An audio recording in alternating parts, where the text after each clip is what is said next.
आज हामी question number 7.12 को गर्छौं। यसमा के भनेको छ भनेसी बोर्लिक मिल company has a 5 million revolving credit agreement with First State Bank of Arkansas REP। त्यसले के भन्न खोजेको छ भनेसी चाहिँ यो बोर्लिक मिल्स कम्पनीसँग चाहिँ 5 मिलियन बराबरको रिभल्भिङ क्रेडिट अग्रिमेन्ट छ गरे फर्स्ट स्टेट बैंक अफ अर्कान्सासँग र फेभरेट कस्टमर भएको कारणले रेट कति हुन्छ यसले पाउने भनेको 1% हुन्छ यसको बैंक कस्ट अफ फन्डमा, जहाँ कस्ट चाहिँ नेगोसिएबल सीडीमा हुन्छ। यसको मतलब हामीले यो 1% प्लस यो सीडी को रेटलाई प्लस गरेर यसले पाउने जुन टोटल इन्ट्रेस्ट हुन्छ त्यो निकाल्नु पर्छ। र अर्को के भनेको छ भनेसी 1.5% commitment fee on the unused portion of the revolving credit.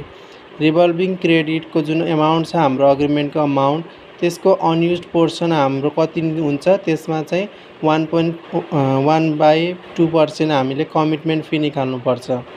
हाम्रो रिभल्भिङ अग्रिमेन्ट को क्वेसन आएपछि त्यसको कस्ट निकाल्ने फर्मुला के हो, utilize portion into interest rate plus unutilize portion into commitment fee. Commitment fee जहिले पनि अनयुटिलाइज पोर्सनमा लाग्छ भनेसी इन्ट्रेस्ट रेट जहिले पनि युटिलाइज पोर्सनमा लाग्छ। र अब यहाँ क्वेसन गरौँ है त। If the CD rate is expected to average 9% for the coming year. अब यहाँ भनिसक्यो सीडी को रेट 9% दिएको छ। अब हामीले यही 9% लाई जोड्ने हो, 1% प्लस 9% गर्दाखेरि 10% यसले पाउने इन्ट्रेस्ट रेट रहेछ क्रेडिट अग्रिमेन्टमा। अब हामीले 60% चाहिँ टोटल कमिटमेन्ट को चाहिँ युटिलाइज गर्छौं रे।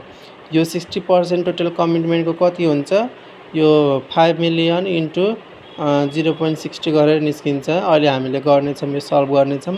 अब हामी expected annual rupee cost of this credit agreement निकाल्छौं। यसको सोलुसन 7.12 को revolving credit agreement amount 5 million छ।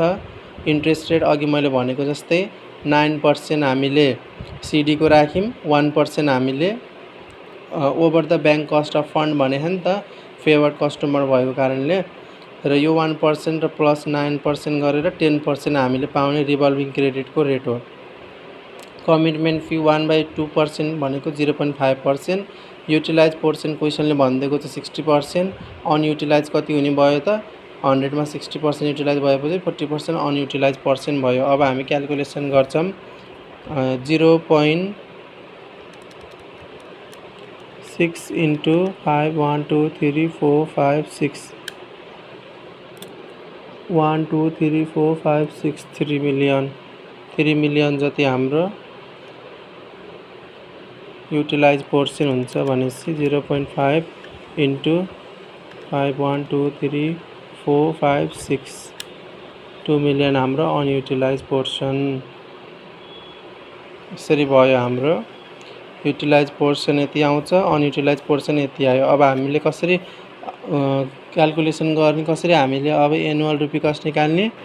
यो युटिलाइज पोर्सनमा आएको अमाउन्ट कति छ 3 मिलियन इन्टु यो इन्ट्रेस्ट रेट प्लस यो अनयुटिलाइज पोर्सनमा आएको 2 मिलियन इन्टु कमिटमेन्ट फी, यति गर्ने हो।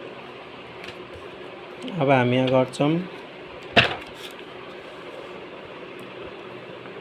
Total annual rupee cost utilize portion into interest rate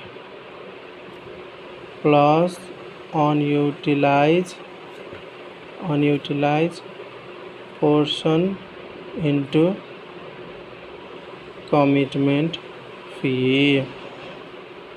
अब युटिलाइज पोर्सन हाम्रो कति छ 3 मिलियन इन्टु 0.10 गरे है मैले 10% को, एन्ड यो अनयुटिलाइज पोर्सन हाम्रो 2 मिलियन छ।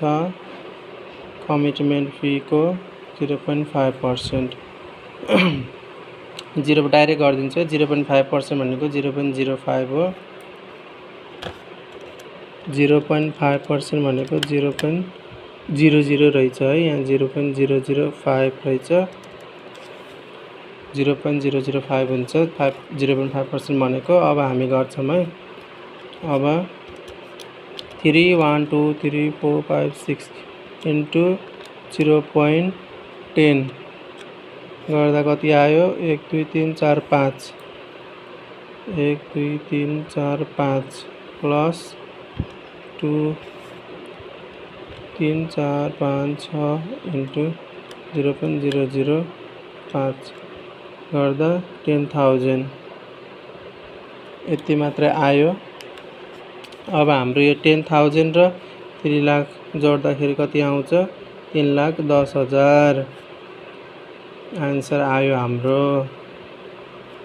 एकदम इजी छ है यो।